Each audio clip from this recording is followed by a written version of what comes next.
Good afternoon. My name is Diane DeBlois. I'm the editor of the Ephemera Journal. And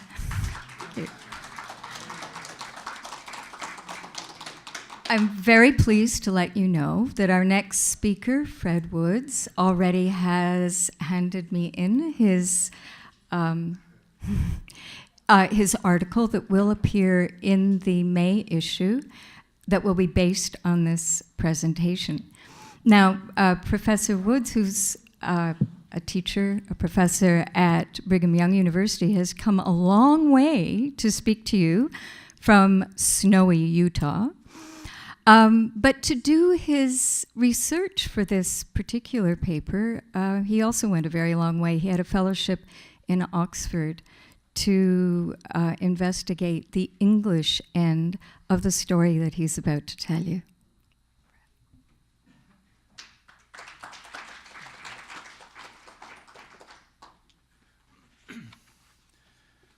I'm grateful to be with you today. I was just thinking that the sin of ingratitude is a crime more despicable than revenge. So I want to, first of all, thank Barbara Lowe for all the work she's put into this.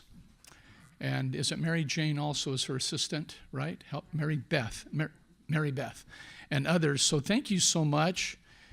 Really appreciate it. I also wanted to mention that I've really enjoyed, this is my first ESA conference, even though it's been around 39 years.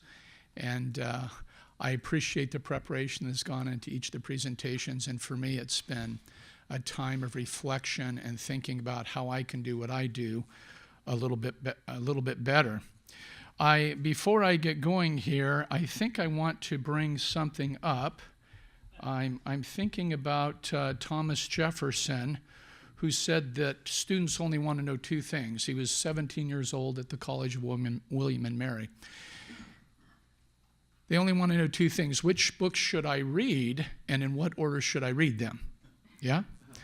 So, I've been at this a long time, at least talking about Latter-day Saint immigration.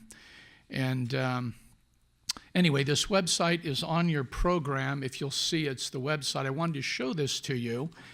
And because of this conference and being in contact with you, it's made me want to again adapt my website for the ephemera content that I haven't added. I've been working on this since 1996. As you know, that if you want the mother lode for family history and genealogy, you go to Salt Lake City. And Family Search is a very important search engine, which has taken this material from my website and now has merged much of it on there.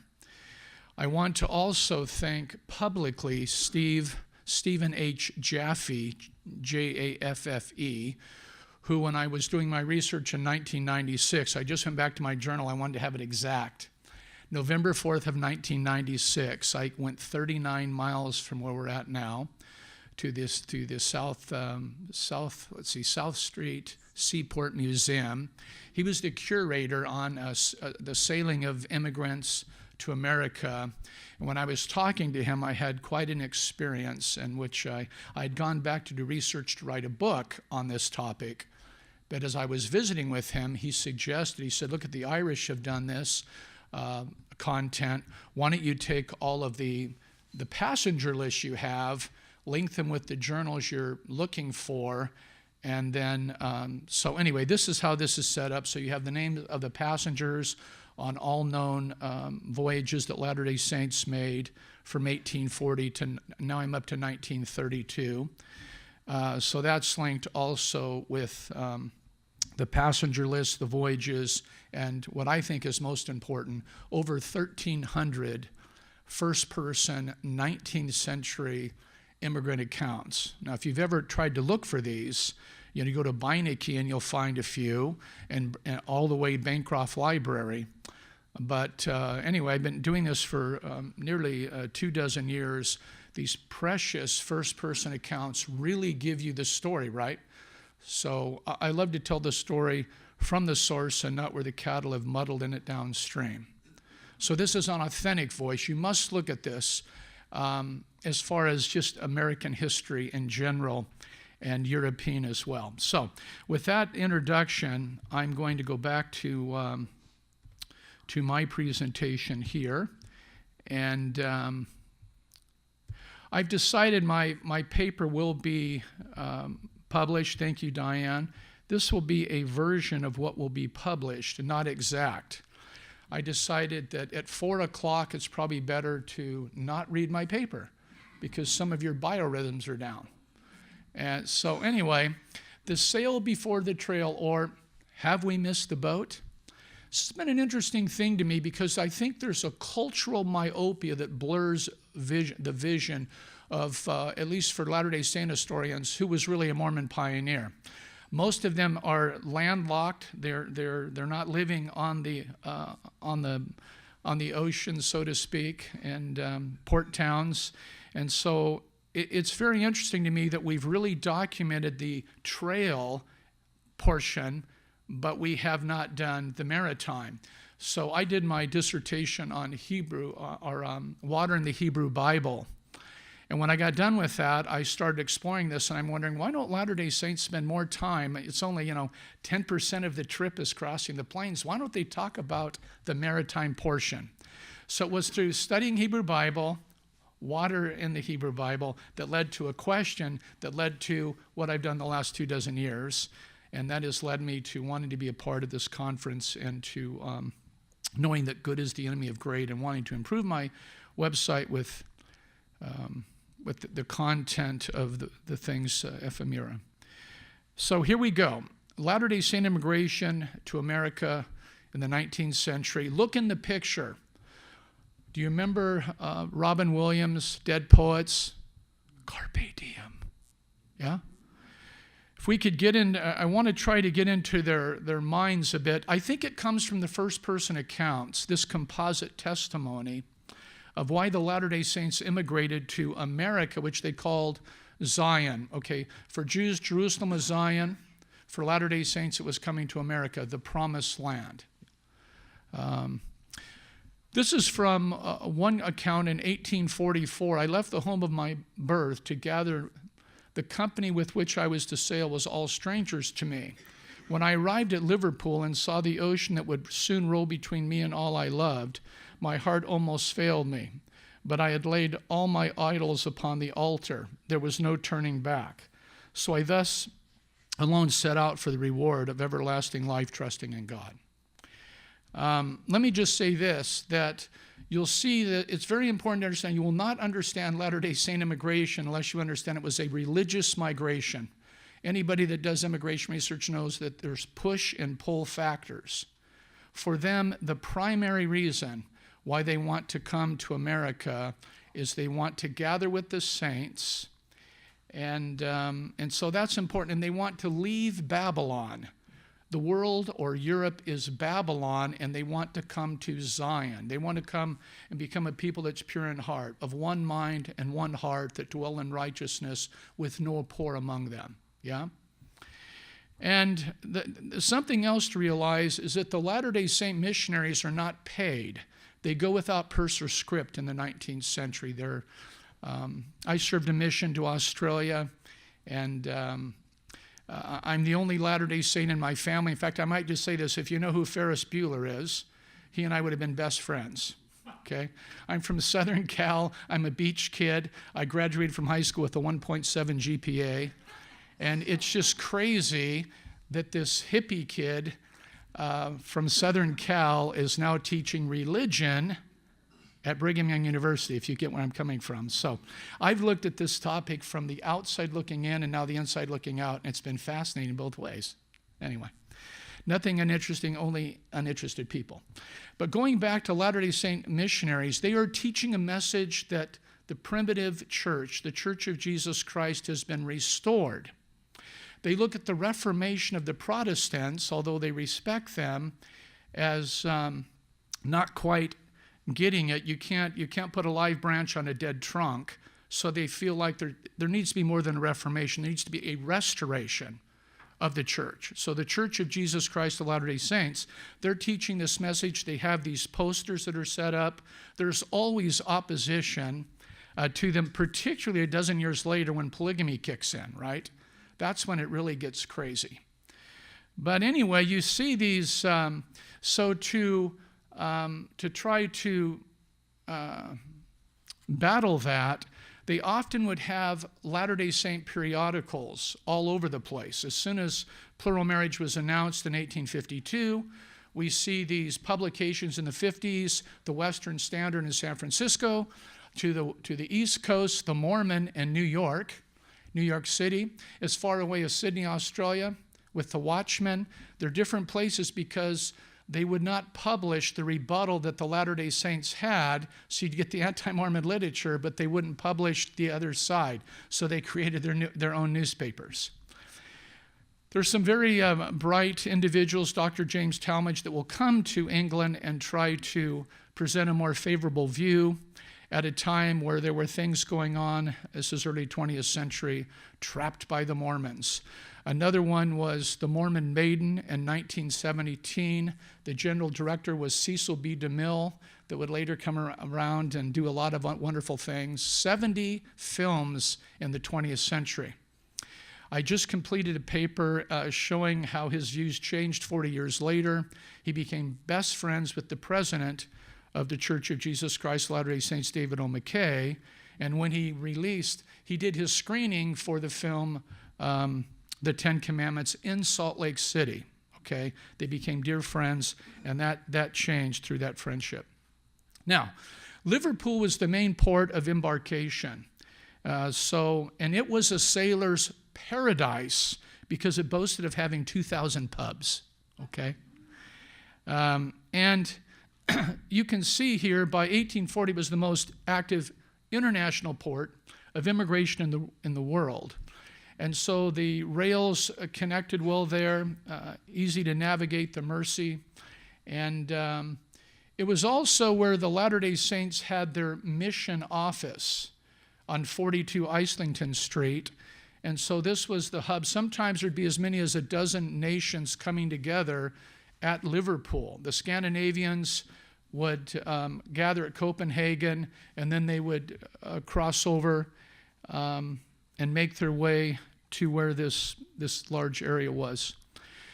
Now, I must liken this to these agents I'm going to talk about to what I experienced at LaGuardia Airport. No offense. The construction there and things, I do a lot of traveling because of my research. I've never gone to an airport like this where I couldn't find the rental cars. And the Welcome Center folks weren't there, and it was comical. I'm glad I could laugh about it, but I thought how useful it would have been to have somebody pointing out where do you go to get the rental car. And you folks know all about this. I love New York, I love Connecticut, and in fact have done an exhibit at Mystic Seaport on America and the Sea and things. But what happened in Liverpool, you see here that, I don't know if you've ever gone somewhere and you thought you got a great deal, only to find out 10 minutes later you were a dummy. Am I the only one that's ever had that? You know what I'm saying? You go to Jerusalem, for example, and you have some 10-year-old boy that sells you a little camel or something, and you think, oh my word, I got the deal of my life. And then a few minutes later, you realize that the 10-year-old kid was a lot smarter than you were, getting you right when you come off the bus, right? Well, when you came to Liverpool, sometimes you'd say, ma'am, can I help you with your bag? And you wouldn't see it again. Or, sir, can I arrange lodgings for you? And then you find out later it's double the price. So the Latter-day Saints decided to have these agents, and they were at different ports that they would come into, okay? Not only Liverpool, but when they would come in like to New Orleans, this was the 1840 to 55 period, and then also at Castle Garden, the pre-Ellis Island, from 55 to 89 until it burned down, and St. Louis and in other ports. But so this was a very important thing in order to navigate things, and we have some interesting material occurring in the Latter-day Saints Millennial Star. This ran from 1840 all the way until 1970, the longest running Latter-day Saint periodical. Anyway, from the Millennial Star, It's also a great savings to go in companies instead of going individually.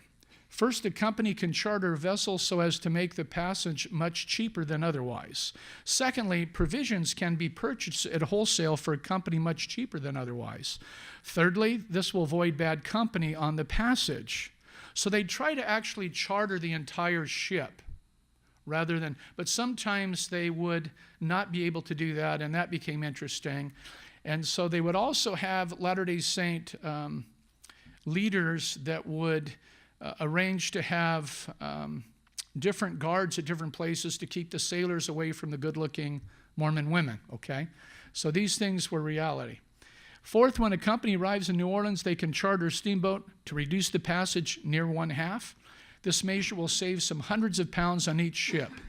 Fifth, a man of experience can go as leader of each company who will know how to avoid the rogues and the knaves.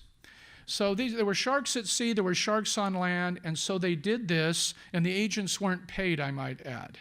So these were things in the idea of being consecrated, dedicated to build the kingdom of God, to leave Babylon, to come to Zion, and so that's the backdrop. Now, some of these agents, this is Franklin D. Richards.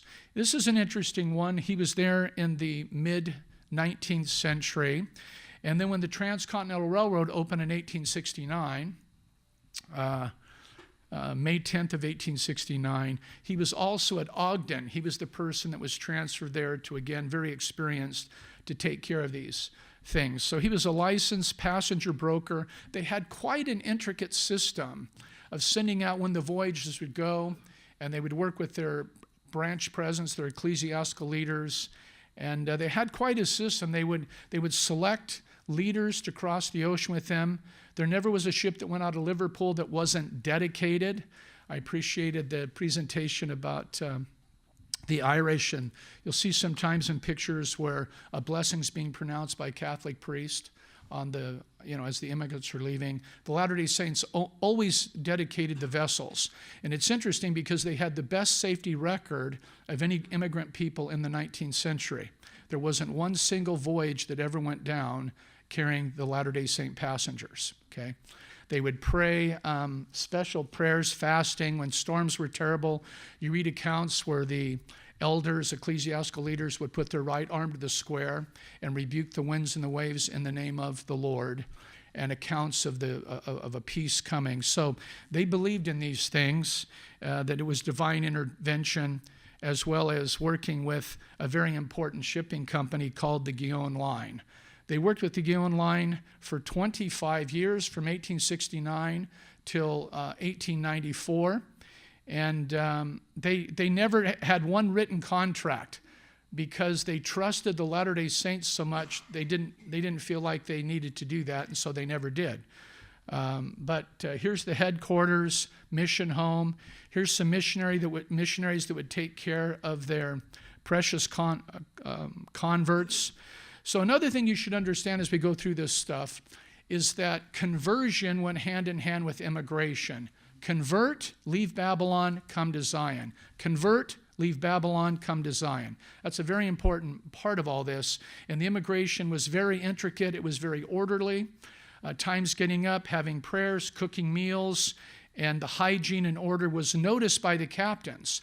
And in fact, because of their safety record, the captains liked having the Latter-day Saint immigrants because they felt like they were going to make it safely across the Atlantic, okay? Which I find very, very interesting. Of course, the missionaries would need their passports to travel around in Europe and collecting converts and things, so we can see this example here. Also, something I wanted to talk to you about is the Perpetual Immigrating Fund. Sometimes people call it the Perpetual Immigration Fund, which is not correct. Just one little technicality. But of some 90,000 Latter-day Saints that gathered to America between 1840 and 1890, about 1/3 of those went with or between the years you see here, about 1/3 of those were assisted. This was like a revolving loan. So you'd loan these immigrants, mostly didn't have a lot of money. When they got to Salt Lake City, they could work on laboring on some city project to pay it back. So these records are very important. Again, going back to Salt Lake City, the mother lode for family history and genealogy, right? One of the wonderful things, if you're interested in looking for some goodies, whether you're Catholic, Jewish, Protestant, whatever, right? Church History Library in Salt Lake City has incredible documentation of the American experience in the 19th century. I mean, it's a historian's delight. It's a secret for many, but once you go there, you realize because they believed that it was a religious obligation to keep an account of their gathering going to Zion, so to speak. And also, they still continue to write their family histories. Latter-day Saints keep journals, so they keep this stuff. They keep the scrapbooks. They keep the pictures and all this stuff. If you go out to Family Search, there's the evidence.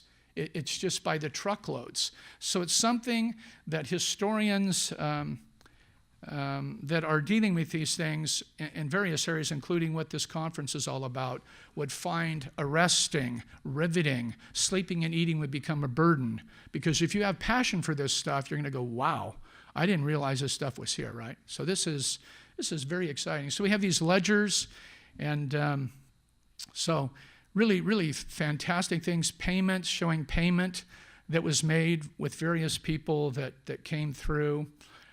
General instructions for the PEF company operation. Incidentally, in modern times, so this was done away in 1887 with the Edmunds-Tucker Act when they disenfranchised Latter-day Saint property. But today, when you say PEF to a member of the Church of Jesus Christ of Latter-day Saints, they're thinking Perpetual Education Fund. It's the same kind of a principle where we're helping people in third world countries to have the money to get an education, right, in order to do good, be good members of their citizens and their community and things, with the idea that they would pay it back later. So this PEF collection for the 19th century is very rich. This is just one example of this, again, of John Brown, who is assisting with immigration. Currently, I am doing this work on the Latter-day Saint image in the British mind, including immigration. I want to know what the Brits thought about us when Latter-day Saints started coming from England to America in 1840 to the present. So you have things like today, the Book of Mormon play that shapes views, distorted views, I might add, as a footnote. And you have things, though, the newspapers of what's going on, particularly at the time of 1852 and on in the 19th century of polygamy. And this is really interesting to me, that you'll see it in the little brochure highlighting what I was going to do. I found this fascinating. I actually found the minutes of this meeting that the House of Commons brought in the Samuel Richards pictured here, and they wanted to find out, why are the Latter-day Saints better at immigrating a people across the Atlantic than anybody else? So they peppered this guy for hours, 5 hours, and each one of them, are just question after question after question of, how do you do this? How do you do that? And it's very impressive to me anyway, from an objective point of view, somewhat, to see how it's being noticed, the order, the hygiene, the safety record, and they want to know why. So I'm exploring this more. Just as a footnote too, I found out that the image of Latter-day Saints in the United Kingdom, in the UK, changes with the Osmond family. I just interviewed Marie Osmond in Vegas 2 weeks ago. I'm interviewing Donnie on Monday, Jay and Merrill. Anyway, if you folks would know who the Osmonds are. So instead of being a weird polygamist outfit, in the 1970s, when the Osmonds came to the United Kingdom, it was like, wow, these are family people. It was a different image, and it opened doors to be able to, as a sense of normalcy. So, but moving on.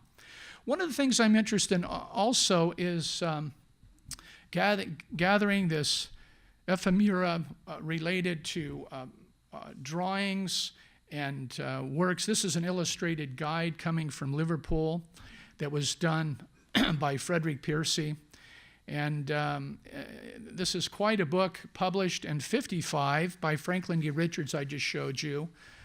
This was a key year in 1853.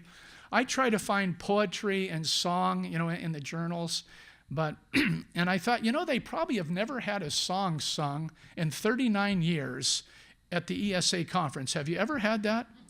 Probably not. You probably not. I'm just going to do one verse because you've got to get the spirit of this stuff, okay? Here it is. It's picture Walter Cronkite, okay? It was April 6th, 1853, in the middle of the Atlantic Ocean. The Latter-day Saints had been preaching to the sailors, the mariners, and David Brown from Mystic Seaport had a dream after 2 days of battling a storm that he and the crew were going to be baptized by these Mormons. At the end of the day, by the time they came to New Orleans, 18 of the 19 of them were. They did this preaching. They'd have an improvised platform to do baptisms. And they were quite excited. They were celebrating the anniversary of the church, April 6th. It was founded in 1830, 23rd anniversary. And this Henry Mabin wrote this song that I found in this journal. I should have put it in here. I was thinking, what lack I yet? This is how it goes. So picture 419 people and a mixture a bit. And this is how the song goes. It's called The International. Found it in a journal. On board the International, all joyful and light-hearted, we're Zion-bound 400 saints, from Liverpool we started. We're English, Irish, Scotch, and Welsh, assembled there together, propose to do the will of God, whate'er the wind and weather. Then sing aloud, ye saints of God, and one united chorus. O Babylon we'll leave behind, for Zion is before us. It's 10 verses, okay? Thank you. So what I did is I taped the BYU Men's Choir singing this, 3 verses, and I worked with Mystic Seaport and their American in the Sea exhibit that went up about a decade ago. This was the music you heard when you came in, was this very song. And so anyway, that was fun for me. Anyway, so various images we have appears. By the way, I've taught a history course on this. 28 hours I'm putting into 28 minutes or so, Latter-day Saint immigration by sail, rail, and trail, yeah? So this is carefully documented, this material. And this is a fun one. Mormon immigrant William Adams, he's coming up in 1844. So the first gathering place was Nauvoo, Illinois. Okay, they started coming internationally in 1840 up the Mississippi, Old Man River. And then they were kicked out of there, and then they went to Salt Lake City, or Salt Lake Valley, I should say, in 1847. Anyway, he writes, we were very much annoyed, also persecuted in the towns along the river. News went ahead that a boat filled with Mormons were on their way to Nauvoo, and necessity caused the boat to land to get supplies. Men would rush onto the boat, calling us foul names such as Joe's Rats was a common salutation. Now, they knew it was a Latter-day Saint vessel, because the Maid of Iowa, it was half owned by Joseph Smith Jr., early leader in the church, as well as a Welsh convert, Dan Jones. But some of these accounts are incredible. Remember I told you they had agents? This is another image here by Frederick Piercy. This is Nathaniel Felt. So these are just, I'm just kind of going through this. I love the records of the communication between the agents posted in various places in Brigham Young is also riveting. I've been reading these since about 2000. Whenever Brigham Young writes, whenever you ship a company, actually this is John Taylor writing to Franklin D. Richards. Whenever you ship a company, whether it be small or large, be careful to forward to Elder John Taylor at New York a correct list of the names of the persons in each company with their occupation and approximate amount of property or means, and forward it, and season for Elder Taylor to receive it before the company arrive in port, that he may be so advised as to be able to meet them or appoint some proper person to do so, and counsel them immediately on landing as to the best course for each and all in every company. So actually, it was a letter of Brigham Young to both of them, but they had an intricate system. So they might have enough money to cross the Atlantic, but then they'd be stuck in Philadelphia, Boston, New York, New Orleans. And so there was a system that the Mormon missionaries would tell them where they could get jobs so they could finish the rest of the journey. So they had quite a networking system that was operated. The reason why they switched from going from Liverpool to New Orleans, this was a 54-day trip by sail, to Boston, Philadelphia, or New York, Brigham Young said, was because of the threat of cholera and yellow fever. Yeah? So, and then because of Castle Garden being, this was a 54 letter, because of Castle Garden being established in 1855 as the immigration station in New York, where the Battery is, that area, then anyway, that's where the majority started coming through that port. So you have this shift of things. One of the fun things, too, is to find these telegrams. It was the Guion line from 1869 to 1894 that was working so much with the Latter-day Saint immigrants. Here's an image of the Guion line. These posters would be up. There was supposed to be honesty going both ways between the Latter-day Saints and the Guion Company, and they established this trust. And there's wonderful correspondence going back and forth where the First Presidency, the leaders, are making sure that the agents are very, very honest in their dealings. Here's the Guion line. They brought more Latter-day Saint immigrants than any other across the Atlantic. I found one record. Up until 1880, there had never been any vessel that had gone down on the Guion line. Now remember, you have to think about the immigration revolution, so to speak, not revolution, but the transportation revolution, where you go from sail to steam, right? So it was harder by sail, it took longer. By the time they did it by steam, you could go, instead of 38 days from Liverpool to New York, you could do it in 11 days, right? And then you could cross America in a week. And that's why the Daughters of the Utah Pioneers in Utah do not count any pioneer after 1869, because you could go in 3 weeks instead of 6 months, right? So they just say, forget it, we're not gonna go for that, yeah? So here's some of the vessels. You can tell because they usually have a name of one of the American states, some material, tickets, and as such, and posters again from these various vessels. So I'm going to skip this part of this will be in my article talking about the Guion line, because I felt like that relationship of working together was important. And just wanting to make sure I have time for some questions. This to me is kind of interesting. Coming into the Castle Garden, you had not only their system, but again you had Latter-day Saints that were stationed there to assist the immigrants and not just the government, right? So you had somebody on the inside helping out.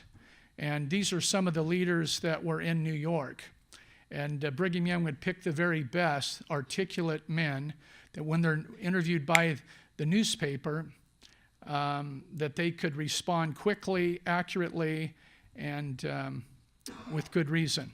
You'll see in the middle image it says Salt Lake. Frank Leslie's News is depicting the Latter-day Saints. Again, this was a hot issue in the late 19th century with plural marriage. So you can see this man that's kind of trying to have his way with this Latter-day Saint woman. Suitcase of Salt Lake. So this is depicting Latter-day Saints on their way to Utah. This guy, William Evarts, Secretary of State, tried to halt Latter-day Saints coming to America, but as you can see, that George Ramsden, the immigration agent, stuck up for them. And when he tried to put up posters, he really took a run at this. In a towering rage, he commanded the consul to pull down the posters. The latter said he was acting on order from the government. Ramsden replied that the government had nothing to do with his ships and that he did not ask a passenger what his religion was. His strong stand saved our immigration from being stopped. So this is going on in Liverpool. And I recently found this image of Ramsden, who was a dear friend of the Latter-day Saints, and they had a wonderful friendship. And this is just some, again, of the correspondence and that rich archive at Church History Library that's showing the correspondence about immigration. So they just had a wonderful tribute to Ramsden and others when he died. This is the last image, reunion of the saints painted by C.C.A. Christensen. He was a Scandinavian convert, courtesy of the Daughters of the Utah Pioneers. This is very interesting to me, just, that they finally make it to Salt Lake City, and then Brigham Young, who established 350 colonies, might say, okay, now I want you to go and establish Salt Lake, or Las Vegas, for example, the first white settlers. And it was so dry, even the lizards were wearing canteens, okay? So they would go in different places, but because of their testimonies of the restored gospel that we see in their journals, you will see that they were always willing to do that. But so sail, rail, and trail. The Latter-day Saints did not forget the journey. They wrote it up. It's been preserved, including some wonderful, rich stuff that this conference is all about. So thank you for indulging me and this opportunity. Thanks again, Barbara. I've loved being with you. Turn the time over to questions. Yeah?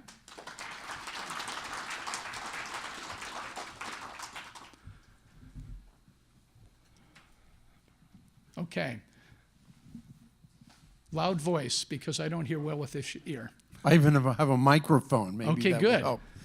You mentioned passports. Yes. And I'm really curious because passports aren't used very much until almost into the late 19th century. Right. So one, the disciples of the Church of Latter-day Saints who are in Europe, and I don't understand how there initially were any, but what country would have issued them travel documents?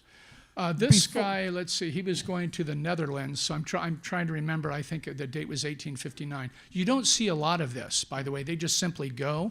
I think this is an anomaly, but he is, I believe, going to the Netherlands as a missionary. Yeah. Right, so he was an official. Yeah. Okay. Yeah. Because when people talk about how the early migrants didn't violate the rules, but there were no rules, and there were no passports, and there were no documents. Yeah. So, okay, gotcha. Maybe also where he's coming from wasn't, in some people's minds the safest thing as well. But anyway, we do have some evidence of this. Next question. I was kind of surprised by the timeline of everything that's happening. Where did all these people come from that they were shipping across? Okay, so Especially 19th century, there's about 55,000 coming from Great Britain, the converts, 25,000 from Scandinavia, and then the rest, usually Swiss German. But now, it's a larger spectrum. And nowadays, they were gathering to build a temple, Salt Lake Temple and all this. Now there's 201 Latter-day Saint temples either built or under construction. So the church leaders will tell them, don't move to Zion, build it where you're at in your communities. Be good citizens, gather together. And so it's changed from what it was in the 19th century. But it seems to me the timing, I just have trouble getting the timing down. The migration to the Salt Lake area, 1840s, early 1840s? Okay, so let me help you with that. So the church is established, upstate New York, 1830. Okay. Missionaries, they're doing missionary work in North America from 30 to 36. In 37, they start doing missionary work in England, but they don't start teaching the doctrine of the gathering of Israel until 1840. And then in 1840, they started coming to America. They were in Nauvoo from 1840 to 46, and then they were driven out of that area, and they went west to the Salt Lake Valley. So they're in Utah beginning in 1847 to the present. Okay, I understand the Utah part. The part that I did not understand was the missionary work that was done in England before 1840. Yeah, it's 37 is when it goes international. and coming into Liverpool and then the Preston, Manchester area. Yeah. Okay, thank you. Thank you.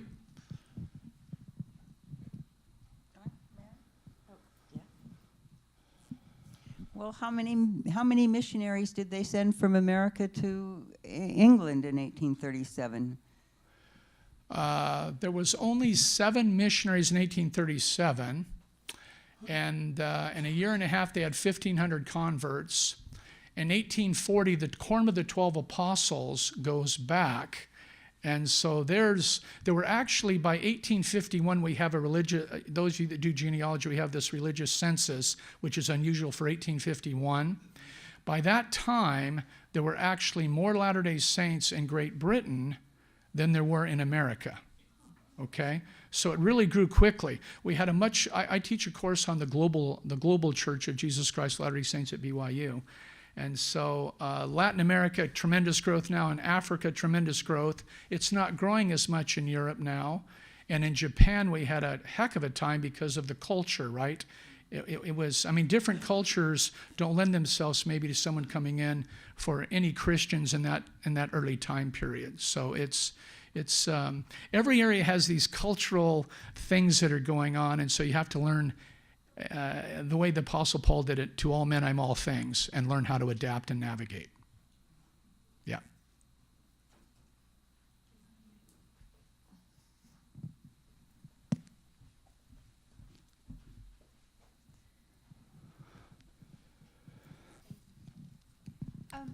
You mentioned 1830, our upstate New York. Yes. How could you tell us about that? How did it originate? How did this come about? Yes. What a wonderful, this is like Stockton Malone for the slam dunk. I mean, I'm grateful for the question.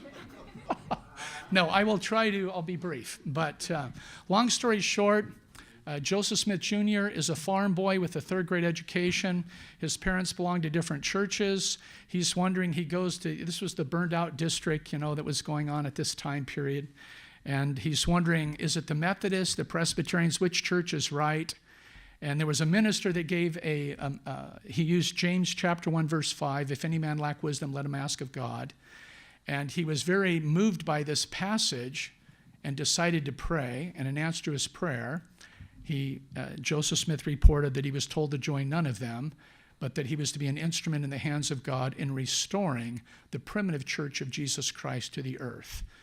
So that's how it happened. In 1820, a decade later, we have the church being restored, and in between, we have the coming forth of the Book of Mormon, where we get our nickname, the Mormons, from, even though we refer to ourselves as Latter-day Saints or members of the Church of Jesus Christ of Latter-day Saints. What town is this? Where did which town in upstate? So this is all going on up in the area of the Fayette, New York areas where the church is organized, right? So this is where it all takes place in 1830. Yeah. Sharon, Vermont is where Joseph Smith was born, and he has his religious experience in Manchester, New York, but the church is organized in Fayette, New York in 1830. Thank you. Good question. You've had good questions all day. Anything else? Okay, thank you very much. Thank you.